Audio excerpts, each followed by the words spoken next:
My assistant never panicked. Not in 12 years. Not during market crashes. Not when regulators circled like vultures. Not even the morning a competitor tried to bankrupt us with a hostile takeover. But that afternoon, her voice was shaking. "Sir, turn on the news. Right now." Silence filled the line. The kind of silence that presses against your ribs. "Which channel?" I asked. "Any." I reached for the remote in my office. The television flickered alive, voices shouting over breaking headlines. And then I saw her. The woman from the diner. The one who used to jog past my building every morning in cheap sneakers and a faded hoodie. The woman who insisted on splitting the bill every time we met for coffee. She stood on a marble stage beneath chandeliers the size of small planets. Diamonds dripped from her neck like frozen rain. Reporters swarmed. Cameras flashed. And behind her was a banner large enough to cover a skyscraper. Global Empire Holdings. The reporter's voice cut through the chaos, introducing the mysterious billionaire heiress who has quietly taken control of the corporation. Her name echoed across the screen. The same name she had given me months ago. But her smile, that smile was different, colder, calculated. A woman who owned half the planet. Not a struggling jogger who counted coins for coffee. My assistant whispered into the phone. "Sir, she's worth $9 billion. My fingers tightened around the remote. $9 billion. And suddenly another memory surfaced. Her question from weeks earlier. Soft, casual, deadly. "Tell me something. Do you believe in loyalty?" At the time, I thought she was flirting. Now I realized something far worse. She had been measuring me. We met 3 months ago, at a small diner where the coffee tasted like burnt metal. She always arrived after jogging. Hair tied back, no makeup, no jewelry, just quiet confidence. The kind you don't question. We split every bill, every time. Her rule. "I hate people paying for me," she once said. So we sat across from each other like equals, talking about work, life, ambition. But she never spoke about family. Not once. And I never pushed, because something about her silence felt intentional, careful, like a locked door. Then there was the night she asked about my company. Too many questions. Precise ones. About contracts, partnerships, expansion plans. At the time, I admired her curiosity.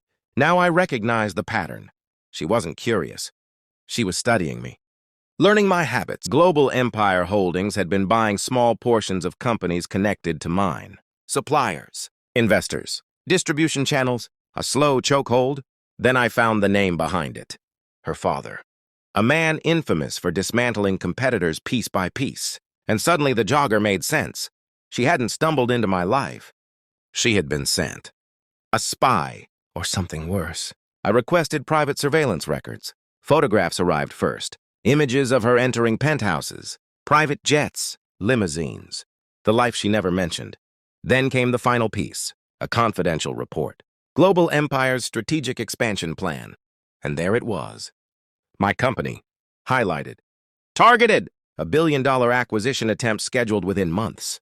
My chest tightened, because the person gathering inside information for them had been drinking coffee across from me every morning, smiling, laughing, watching, and suddenly every conversation replayed in my mind. Every question, every glance, every calculated pause. She hadn't been falling for me. She had been dismantling me. From the inside. I met her at the diner again. Same booth, same cheap coffee. She smiled when she saw me, like nothing had changed, like she hadn't been hunting me for months. "You look tired," she said. I slid a thin folder across the table. She frowned, then opened it. Photographs, corporate documents, her father's acquisition plans, and finally, a headline printout. Global Empire Heiress Revealed. Her hands stopped moving. Silence spread between us. Slow, heavy. Her eyes lifted to mine. And for the first time, she looked uncertain. "You investigated me," she whispered. I leaned back. "No," I said calmly. "I finished the investigation you started." Her lips parted, 1,000 rehearsed lies probably racing through her mind. But she said nothing, because we both understood something now. The game was over. I pushed another document toward her. She hesitated before reading it. Then her face went pale. A merger agreement, signed. Completed, but not with her father's company. With their biggest rival. I spoke quietly. While you were studying my weaknesses, I tapped the paper. I was selling the battlefield. Her father's entire strategy depended on acquiring my company. Without it, their expansion collapsed. Years of planning, gone. She stared at the contract like it might explode. "You used me," she said. The irony almost made me smile. "No," I replied. I adapted. For the first time since we met, she looked genuinely shaken because she finally understood. The target had never been helpless, just patient. Weeks later, I received a call from my daughter-in-law, her voice dripping with contempt. "If you want to join Thanksgiving, come wash the dishes." I smiled. "Enjoy the holiday." That evening, I posted a photo online. My new villa, Swiss mountains behind me, snow glowing under golden sunset. The phone started ringing. Once, twice, 10 times. 71 missed calls by midnight. Family, investors, reporters, and one number I recognized immediately. Hers. I never answered.